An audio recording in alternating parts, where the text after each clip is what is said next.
Yo, kamusta po mga kapitik? Nandito ako ngayon sa Mall of Qatar kasi meron akong tutulungan na tropa. Humingi siya ng tulong sa atin. Tara, samahan niyo po ako. A few moments later.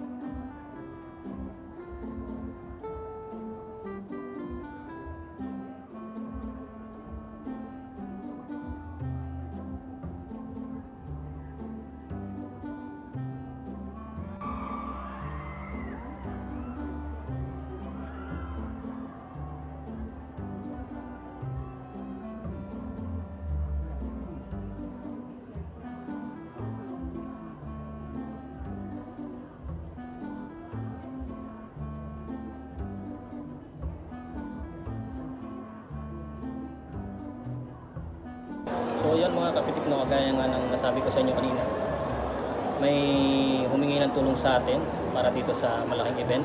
So nagtanong ako doon sa group namin pero walang available, kaya dalawa na lang kami ni Kuya Jeff na pumunta dito. Right now andito ako sa technical booth para i-assist yung ABP na gagamitin mamaya sa guest dito, at abangan nyo kung sino sila. Ayan.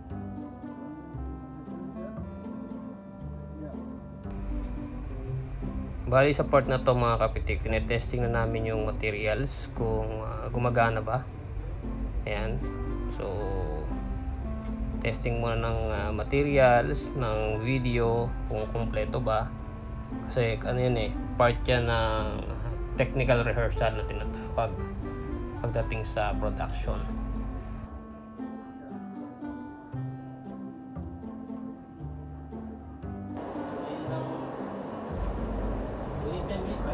So nung check na namin yung mga materials, no, ay naghihintay naman kami ng oras at ng queue ng floor director at saka ng aming assistant floor director doon sa stage kung ano na ang progress, kasi part yan sa behind the scene. And of course bukod dyan, hindi sapat yung isang check lang ng materials, i-recheck mo pa rin dyan maya maya. Ayan, kung mapapansin nyo dyan sa video na yan, si Kuya Jeff, tamang video lang sa likod, text. Ako naman nakikipagkwentuhan naman ako doon sa mga technical group, and at the same time nakikinig kami doon sa usapan sa baba para na monitor din namin.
So dito naman, ayan, obserbahan natin yung dami ng tao, kung siksikan pa ba or maluwag pa.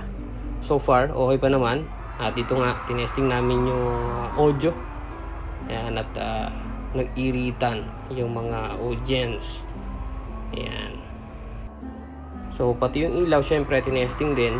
Kita nyo naman yung audience pag nakakita ng mga kakaiba, nag-iiritan sila. At alam natin na sobrang excited na sila sa kanilang inaabangan na artist.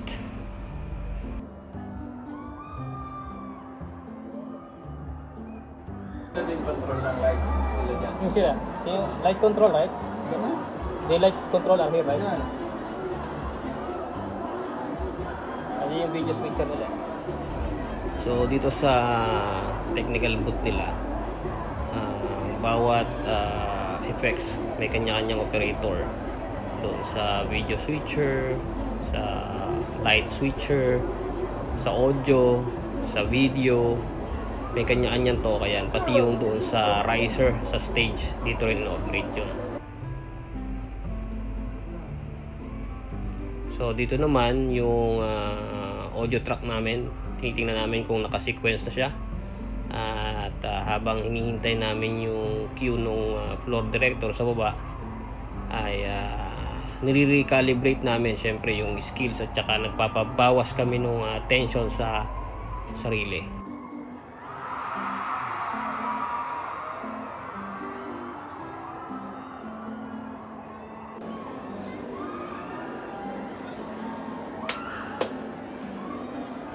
So dito sa part na to ay pumalakpak na yung aming head technical crew. At medyo naiinis siya ng konti doon sa nandun sa baba. Kasi may mga aberya pa doon. So dito siya na yung nag-take over. Ayan. At hindi ko naman part yan. At hindi ko ginagalaw yung kanilang gamit. So ito na. Ladies and gentlemen, Ball of Qatar, please welcome on stage Non-Idol Crew. Go!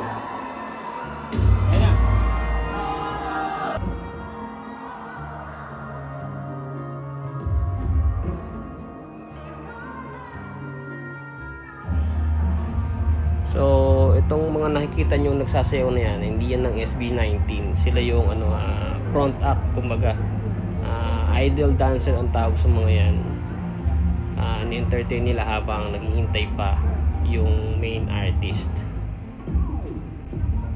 Bale, ito naman meron akong checklist ng mga sequence na ipe-play.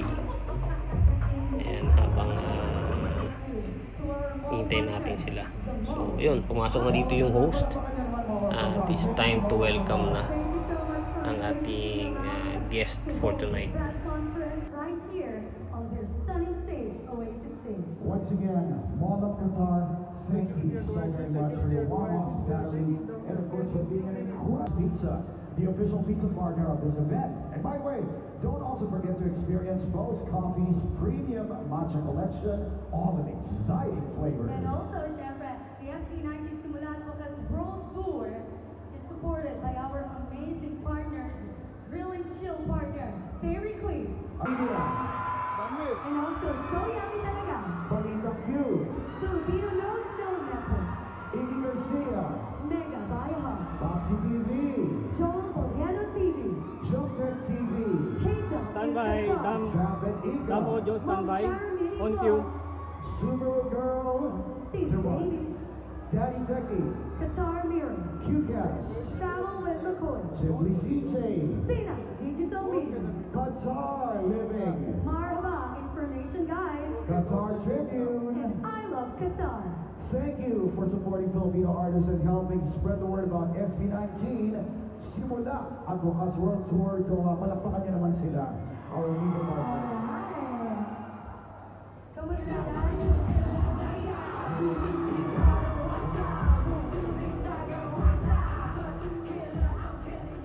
Alright.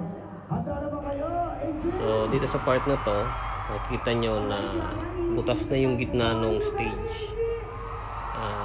Diyan kasi lalabas yung artist mamaya. So dito sa control technical booth, yung control ng riser na yan, binabayan kasi yung sineset up na doon sa baba yung mga artist at saka yung upuan nila. At habang kami ay naghihintay ng queue ng floor director, ayan, minomonitor naman nung kasama natin dito ang mga gagawin habang hintay kami ng queue. So kung mapapansin nyo sa bandang kanan ko dito, may tinitingnan yung ating head technical crew na monitor. Doon niya makikita kung ano nang status ng artist doon sa baba. And then kapag okay na doon sa baba, papasarado niya lang yung gate doon, and then tataas na namin yung riser kasabay naman nung pag-play ng audio o yung welcome audio para sa artist. Promise everyone here in Doha an electrifying show, right, Nelly? Yes, and I believe this is a performance that you never ever forget. Hindi ko alam kung familiar kayo doon sa boses ng lalaki, pero para ma-inform lang din kayo, no?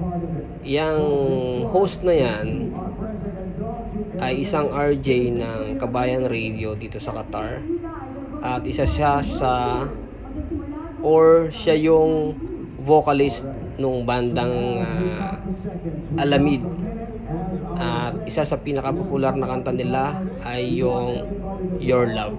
So yan, siya yun. Play the track. Now that we've set the stage, it's time for what we've all been waiting for. The Kings of Viva, we brought on the air to the global stage. Stop playing. Record breakers, hit makers, and cultural translators. Play. It's playing now.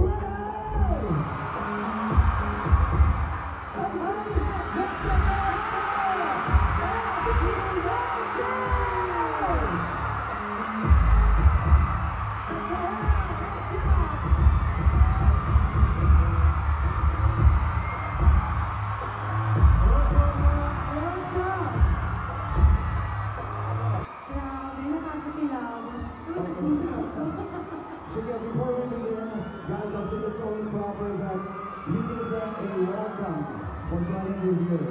So let's start off with you, my friend. Magandang gabi, Doha! Ang sabi Doha,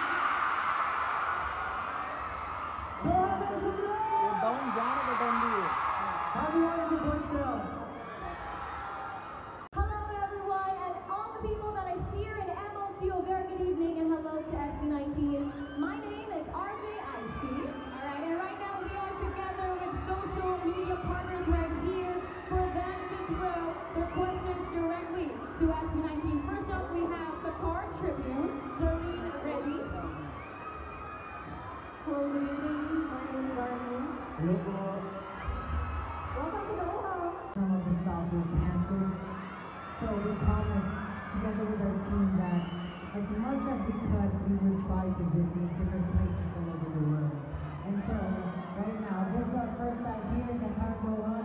We're so grateful and happy to see all of you guys here. Thank you so much for supporting SB19. Such a hard work. What's a fan moment that truly touched you? Oh, sorry. Actually today. Yeah, I mean, seeing you guys today here, this is the first time here, but seeing you guys here tonight, we're very happy and we're very touched to see you guys here tonight. Maraming salamat po sa pagpunta. We know that tomorrow is the concert day, pero you are here tonight to show and to welcome us here in Doha. And I think every time we perform or we share the stage with 18, that's already special. And especially tonight, we're very happy and thankful to everyone who's here. And we hope to see you guys tomorrow at our concert. And again, 18, thank you so much. Mahal na mahal namin kayo lahat. Thank you so much, Sal. Such a great answer, Josh. Thank you for that. An amazing answer. Now we have to move on to our next social media partner. Famanika, what's your question? Welcome to Qatar SB19. I'm Ita from Famanika Vlog, and my question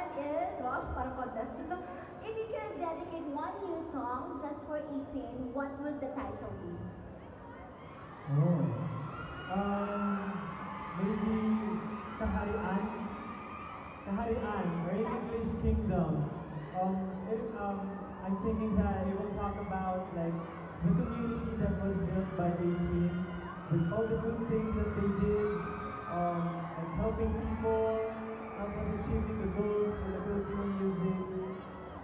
Yeah, kaharian, it's for everyone. Thank you very much. Anyway, alright, we're going to G. This is a time for SB19 to give their message Yes, actually. to our friends. To invite everyone who wants to buy their tickets. So dito naman sa part na to, patapos na yung press conference at anytime ay pababa na yan ulit kung saan sila tumas kanina. Ayan, kung mapapansin nyo, unti-unti na silang bumaba at yan ang hudyat na tapos na ang event for tonight.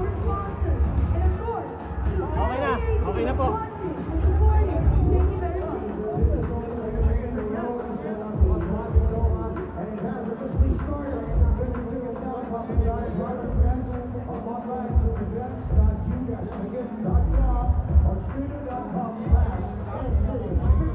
So ayan mga kapitik, no, katatapos lang ng press con ng SB19 dito sa MOQ.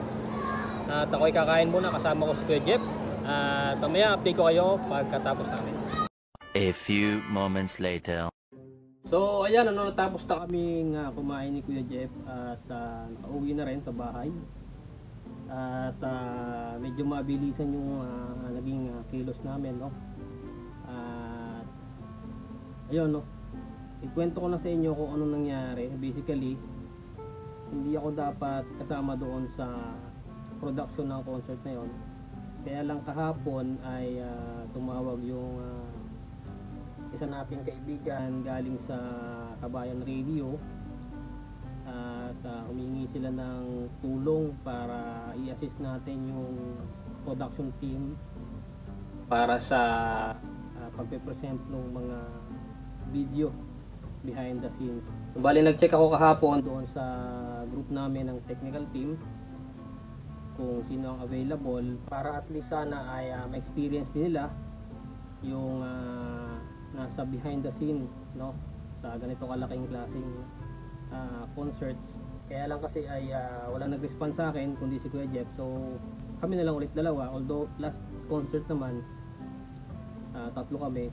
Kaya after work, ayun, umuwi lang ako saglit, binaba ko yung aking gamit at tumakbo na ako papunta doon. Muntik pa akong na-late at buti na lang ay sakto naman yung dating ko. Kinausap lang ako ng konti ni RJ Cody para sa mga kailangan gawin sa sequence ng mangyayari. Habang hinihintay ko si Kuya Jeff, kasi si Kuya Jeff talaga yung sanay sa mga ganyan audio visual. Ang forte ko kasi talaga is photography and videography. So kahit pa paano naman nakakaintindi tayo ng technical sequence guide. Sinunod ko lang yung as per the program at doon sa napag-usapan namin. And thankfully ay naitawid naman natin, no? At naging successful. Pero hindi pa kasi doon yun kasi press con lang itong nangyari na to at tomorrow ang big event talaga. Tomorrow yung concert at bukas ay ganun ulit yung role natin. Pero nagpaalam ako doon sa ating kaibigan sa Kabayan Radio kung pwede ako magdala ng aking camera para kahit paano naman ay makapag-pitik-pitik tayo ng kaisa-isa dyan sa SB19, ano. At yun, it's a great experience. At binigyan din tayo ng complimentary ticket. So naghanap-hanap lang ako ng mga kaibigan natin na interested manood at yun, tomorrow ay bibigyan natin yung ticket nila. So abangan nyo yung susunod na upload ko. Yun yung concert day naman. At right now magpapahinga muna at bukas ay sasabak naman tayo sa mas mahabang oras para sa production. Pero yun nga, no, hindi naman siya ganong kahirap dahil kahit pa paano may experience na rin tayo. At yun, gusto ko lang magpasalamat sa sponsor ng concert na yan. Gusto ko lang magpasalamat dun sa kaibigan natin dyan sa Kabayan Radio na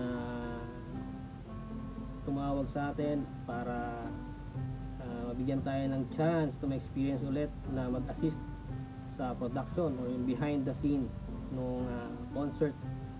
At sa inyo din, syempre, maraming salamat dahil sinubaybayan nyo ang video na to at nakarating kayo sa part na ito. I hope na magustuhan nyo. At kung nagustuhan nyo, make sure to hit that like button, subscribe if you haven't yet. At magkita tayo sa susunod na video.